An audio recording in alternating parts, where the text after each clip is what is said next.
Today, I'll be talking about why I only buy quality sets, why I keep the quantity short and I keep the quality high.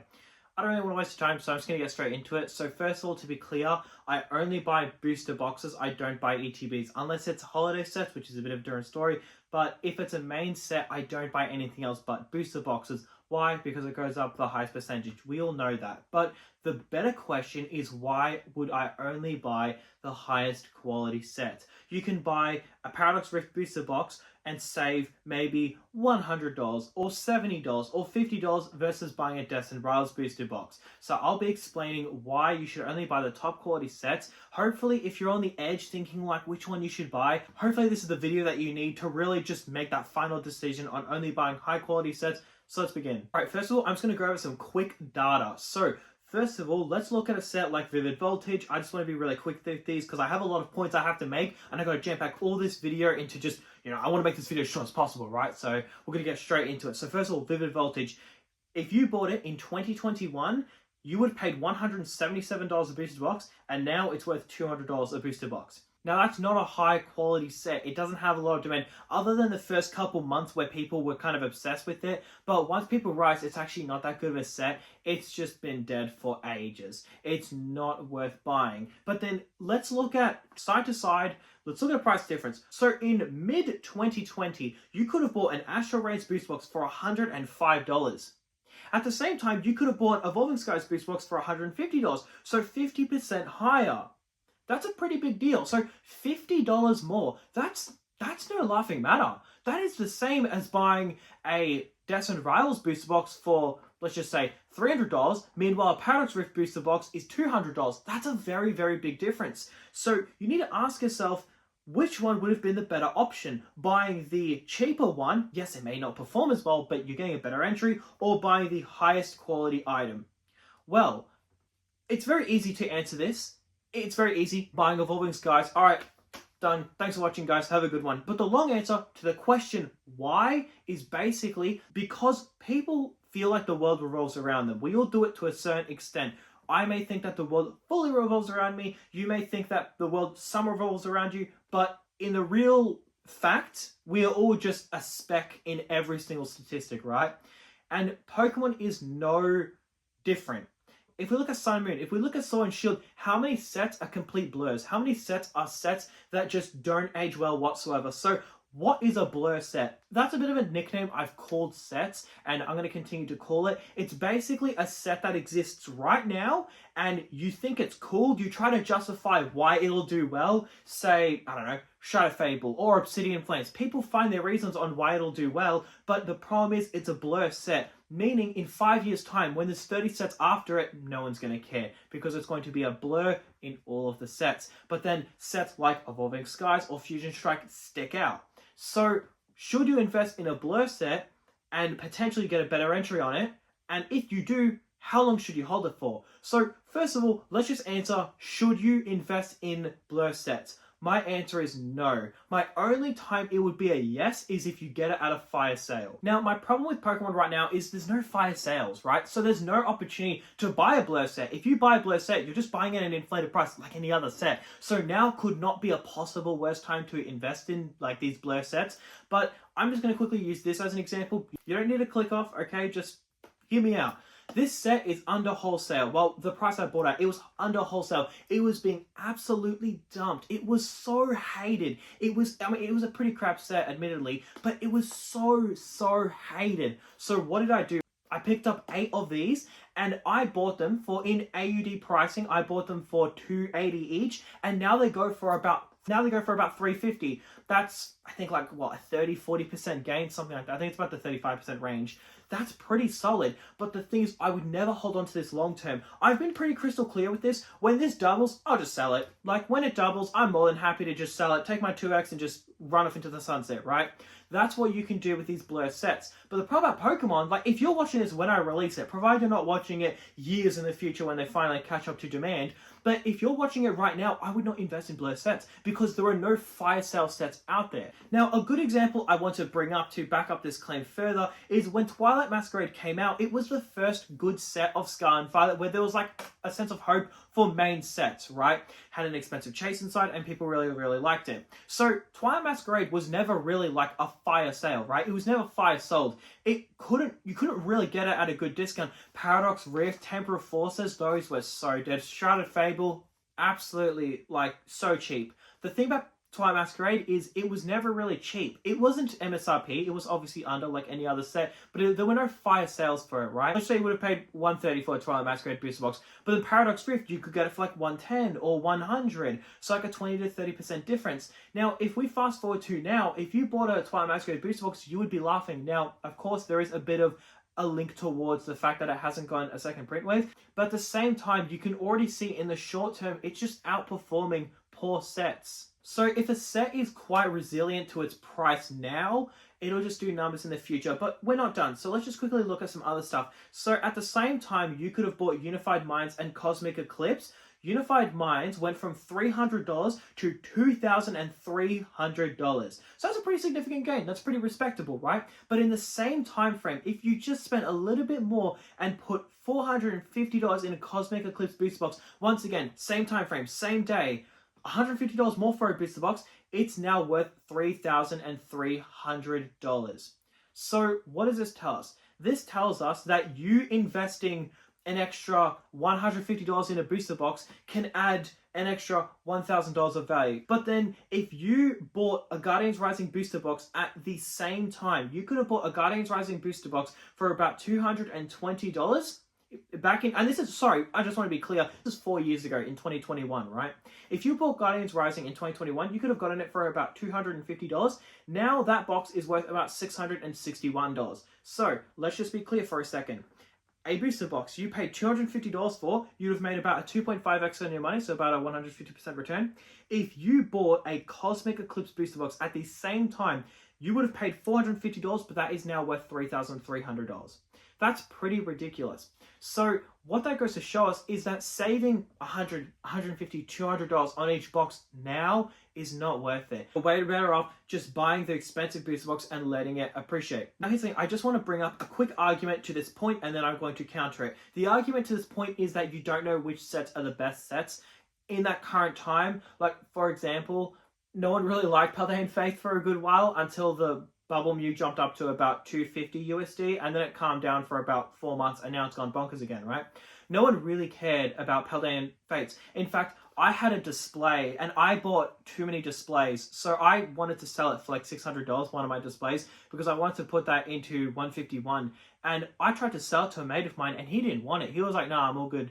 I was like, oh, okay, no, that's fair enough. Now that display is worth like way more. It's like 1100 USD, about there. All of these boxes can go from underrated to overrated or overrated to perfectly rated, but the point is that generally you can tell which is the best set of the era within about 1 year of the era being finished anyways. So in 2021, it was pretty obvious which ones were the best. Team Up, then Cosmic, then Unified, and yada yada, right? So if we look at something like Evolving Skies, if you bought Evolving Skies versus Asteroids in the same time frame, you would be looking at, instead of a 250% return, you'd be looking at like 1900% return. That is ridiculous. That is amazing. So this is why I only buy quality sets. That's why I don't fuss around with any other sets. We can look at the data. History always repeats itself, well, most of the time. So yeah, it's, you can do that. So basically the question is, why do I have Paldea Evolved? Why do I have Jenny together? The reason is because I believe short term those are going to do really, really well. However, I want to make myself clear. When Scarlet and Violet is fully done, let's just say 2 years have gone by, so 2 years from now, I'm only going to be holding Destined Rivals. I'm not going to hold any other Scarlet and Violet. Why? Why hold any other Scarlet and Violet? I don't see the reason why. I just want to be clear. That is for main sets.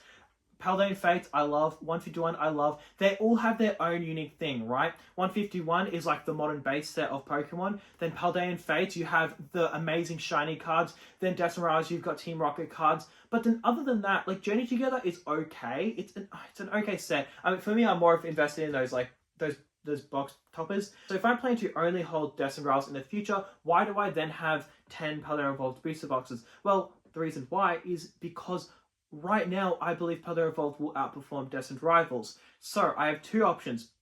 I could chuck it in my closet and just forget about it, or I can move my money around more smart. See, there's nothing wrong with chucking your items in the closet and forgetting about it. There's nothing wrong with that. But Like, dude, I'm making videos about this. I'm a little bit more active than just chucking it in the closet and forgetting about it, right? Like, I'm a little bit more tapped in, right? So for someone like me, I would want to buy Paldea. That goes up, then I put that into Destined Rivals. I don't know, maybe 3-4 years from now, then I sell my Destined Rivals, or maybe half of it, and then put into something else, right? Have the money constantly moving. If you have it still in one set, that's fine. You'll do fine. But at the same time, why would you buy Destined Rivals now versus just Paldea Evolved? Now, that is on the secondary market. If you land Destined Rivals at retail, I would suggest just holding it. I have 7 boxes at retail, so I pretty much had 2 years, pretty much just Destined Rivals print cycle, right?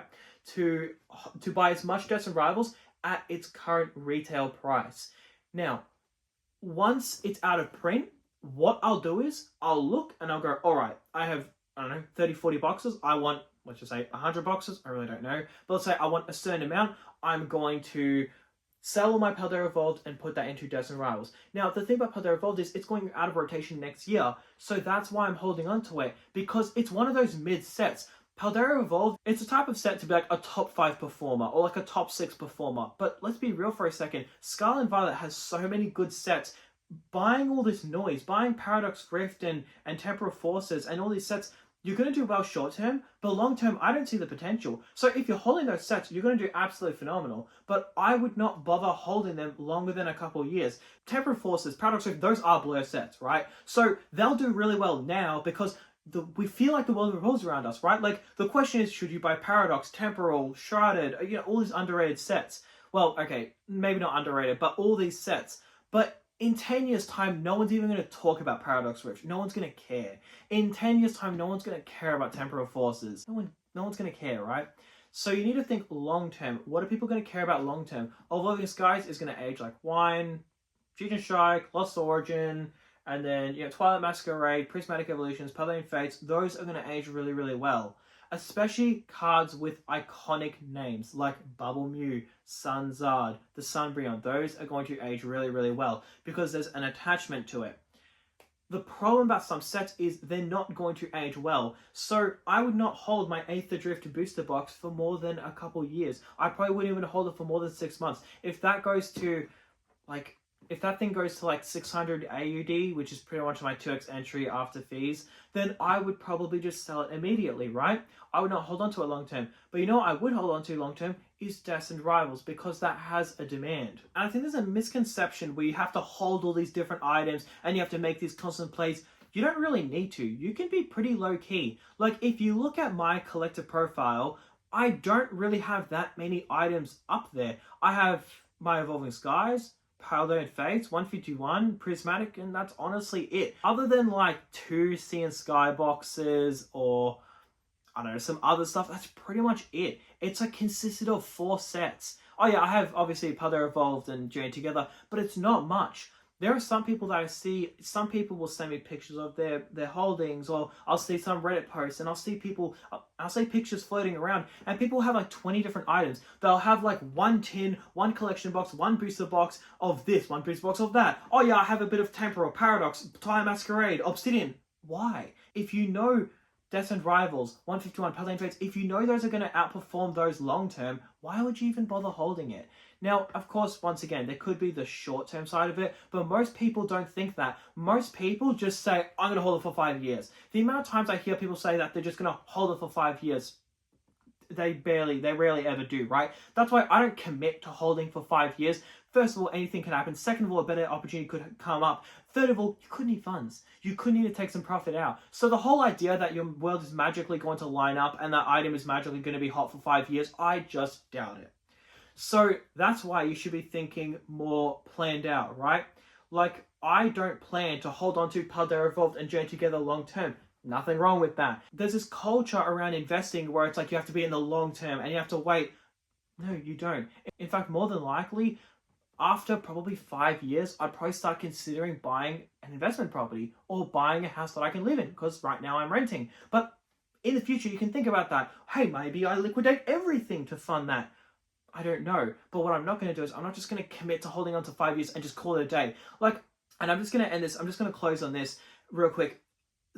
Whenever I politely suggest that someone should consider selling their item to buy another item, let's just say Twilight Masquerade, great debate. I had a debate with this guy. Actually, I'll show you the box. So I had a debate about, 8 months ago? Actually, it was 2 now. It was like 10 months ago. Holy crap, time actually flies. So basically, these boxes were about to go out of stock in the distribution in Australia. So the question is, do you want to buy Twilight Masquerade or Stellar Crown? At the time, Greninja was, $300-400 for the card. Top Chasing this was like $50, right? Practically, both of them have stayed the price. None of them have really moved inside the top chasers. So it's not like this was a super underrated set. I just want to make myself clear. The way we perceive Stellar Crown and Twilight Masquerade now is the same how we perceived it 10 months ago. Once again, I just want to be clear. So, basically, the whole debate was, should you buy Twilight Masquerade or should you buy Stellar Crown? And I was basically just saying, I believe it's, pretty obvious to buy Twilight Masquerade. I don't even know why this is actually a debate. And then someone said to me, they said that they're buying a bit of both. And I said to them, but why would you do that? Why wouldn't you just buy Twilight Masquerade? The pull rates for this is known. We know the top chasers aren't going to be expensive. Why would you do that? He said both of them will perform long term and he's diversifying his holdings. But then I said to him, yeah, but why would you do that? You know this is going to perform better. That makes no sense. And this is something that gets chucked at me almost every single day. They say, I'm in it for the long term. If you're not in it for the long term, I don't really care about having this conversation. I'm like, dude, that is a horrible argument. You can't just say, I'm in it for the long term and call it a day. You can still selectively buy proper sets. So that's why in 2 years or a year and a half, I'm not going to hold Palette Evolved. I'm not going to hold Journey Together. I'm not going to hold any of these because I would rather put that money in Deaths and Rivals because that's actually something where you're in it for the long term. Why would you buy those cheaper sets? Yeah, you can buy it now and make a short-term profit. Absolutely, be my guest. But try not to have the lens where you're just saying that you'll hold it for 5 years on end, right? Mark my words, not talking about holiday sets, everything else. In Scarlet and Violet, I'm going to make my mission. In 2 years, I'm only going to hold Deaths and Rivals. I'm not going to hold anything else. Because why hold anything else? It's set in stone. There's no contender. What is the closest contender? Surging Sparks? Or what even is there? What other main sets are there? Twilight Masquerade? Palette Evolved? You have no reason to hold any of them in 2 years' time, right? Deaths and Rivals, and when I say 2 years' time, that's because in 2 years' time, all of them are going to be out of print. So the whole idea of one's going to be short printed, or I don't know, this one's going to be super hard to find, or 2 years after the final set is completed, that's where it's like, all right, you just buy whichever one you think is going to do the highest percentage-wise, right? A good example is Evolving Skies, right? Now, I don't want to use Fusion Strike as an example. The reason why, because Fusion Strike was a very Black Swan event. Fusion Strike was the blackest Swan event I've ever seen in Pokemon history. So what happened was there was a lot of uncertainty to opening up. People didn't want to open up. People wanted to stay away from it. And it was a big thing. Everybody knew it. It was like, if you had a Fusion Strike booster box, it was like, why would you want to hold that? It's got stolen cards inside. Well, actually, no, it could have had the card inside that you want, but it's stolen. So why would you want to buy it, right? So what happened was people avoided it and they invested in other stuff, i.e. Brilliant Stars, Lost Origin, and other goodies like that. So what ended up happening is that it went up these drastic percentages. But if you look in the moment, the big debates back then was buying like Brilliant Stars, Silver Tempest, Astro Radiance, Lost Origin, Evolving Skies. And people were saying, yeah, you can buy Evolving Skies for $200 or $250 a booster box, or you can buy Brilliant Stars, that's like $50 cheaper. The problem was Evolving Skies was obviously the favorite, like everybody loved Evolving Skies, but the thing about Evolving Skies was it wasn't underrated. It was always loved. It's always been loved. When it went out of stock and it was difficult to find, after that, you could never get an MSRP again. You would have to run to stores to get it. Similar thing to what we see with 151. So then the question is, right now, would you rather buy a Deaths and Rivals booster box for $300 or buy a Paradox Rifter box for $220? I guarantee you, in 5 years' time, that Paradox Rift booster box is not going to be over like $800, right? Maybe by some miracle, they make a Groudon limited set where there's 100 Groudon SIRs, but for it just, if we're talking real for a second, that thing is not going to be up more than like 400% in the next 5 years. Deaths and Rivals, on the other hand, in 5 years, that could be a $1,500 booster box. That could be a $2,000 booster box. $2,000 is a bit ambitious, but it could be these ridiculously high numbers. So it sounds crazy now, but when you look in the future, it's going to seem obvious. In the future, Evolving Skies seems like the obvious play, but back in the day, people were really debating saving $30 on a booster box and buying Astral Radiance versus Evolving Skies, or buying Brilliant Stars, or buying Lost Origin. So that's the problem. So that's why I only buy quality. But also, I just want to quickly say one thing before I end this video, is that in 2 years' time, there's a good chance Desperazzo is going to be $350 a booster box. There's a good chance it's going to be $400 a booster box. Maybe it's cheaper. Personally, I doubt it. But the point is that it might be an extra $50 or $100 over the market price is now. But the thing is, it's not going to be $600 a booster box in 2 years' time. I'll tell you that much. These boxes are going to double. Okay, maybe not Journey Together. I don't know about Journey Together. Paldea Evolved, from when I bought it, $200, now it's up to, what, 350 USD? I'm sure it's going to be like, what, $600 by then? So I would have turned $200 into $600, so I have 3x my money, and then I put that into Destined Rivals. Maybe Destined Rivals goes up from $300 to $400. But the point is, it's gone up by 25%. Meanwhile, my other investment has gone up by 200%. So then I get that 200% gain, chuck that into Destined Rivals, and then I've made, say, Destined Rivals, 5 years from now, I've made an 800% return. So then I'll put that 800% return into a newer set, and you just kind of keep cycling that, right? Of course, you can just hold the box. And what I would advise you do is, if you're holding the top set, I would advise you never sell it. If you held Team Up, if you held Evolving Skies, or if you're holding Desperados, I would advise that you never sell your whole position. Hey, maybe I might sell an Evolving Skies booster box or two. I don't know, but I'm never going to sell my booster box case. What I'll probably end up doing is I'll just swap the case for 6 least ones plus cash, and then that way I can take profit on 1 or 2 boxes. I don't have to sell my entire position. What I'll do with Destined Rivals is I will never sell my entire position. I will just hold a little bit. The reason why is because you can't underestimate the potential gains of the top set, but you can 100% estimate the potential gains of Paradox Rift and Temporal Forces. Those are short-term plays. This is long-term plays. There's nothing wrong with having either or. Having a long-term play is just praised beyond comprehension in the investing space, which is just so stupid. If you buy Destined Rivals now, you will wait a very long time for it to go up. Now, me personally, I think it's worth it because you can buy it at MSRP. If you do manage to get it at MSRP, you get a couple drops here and there. If you can't get it at MSRP, I wouldn't really recommend it. But I have got these at MSRP, right? So every single time there's a reprint, I'll just catch as many as I can at MSRP, and then eventually, once it goes out of stock, happy days. But if you were to buy Destined Rivals now at market price because you're investing in the long term, I would just recommend you don't. I would recommend you just buy something like 151, Paldea Fates, Paldea Evolved. And quite frankly, I've been talking about those 3 sets for months now. My YouTube channel is starting to get a bit up there in the age. It's like almost September. I've been doing this since May. So I've been talking about Paldea Fates and 151 for ages. Guess what? If you bought Destined Rivals when I was talking about 151, you would be up about $50 per box. But if you bought 151 Displays when I was talking about it, you would be up about, what, 80, 90, maybe even 100% if you're feeling a little cheeky on your investments. Same with Paldea Fates. If you bought Paldea Fates a couple months when I was talking about it, of course it was a love set, but people aren't going as crazy for it as they are now, you would be up, I don't know, what, like 70% on the display? Oh, wait, no, way more. Sorry, no. Sorry, I am so sorry. No, you would be up almost 2x on your money with that display. So then you're already missing out. It's opportunity cost, right? You're already missing out on gains. And that amount of percentage that you're missing out on gains is only going to grow further and further and further until eventually Destined Rivals does go out of print. But you know what? If you buy one Destined Rivals booster box now versus investing however much in Paldea Fates, the guy who invests in Paldea Fates now doubles his money or triples his money, then puts in Destined Rivals, he's going to end up outperforming you any other time. So it just depends how you really want to do it. Do you want to put your money in the closet and just forget about it? That also works. Do you want to invest in potentially short printed sets short term, or sets that are going out of rotation short term? Yeah, go for it. If you want to invest in mid sets because once again they're going out of rotation, go for it, like Paldea Evolved. But then long term, you should always just hold the quality. Be vocal about how you invest. Don't just say long term and call it a day. Don't just say chuck in the closet and forget about it. Don't say I'm going to buy Paradox Rift and chuck in the closet and forget about it. Don't do that. Chuck Destined Rivals in the closet and forget about it. Those short-term plays should be kept short-term. There's nothing wrong with that. Those long-term plays should be kept long-term. Nothing wrong with that. Hope that video helps. Have a good one, guys.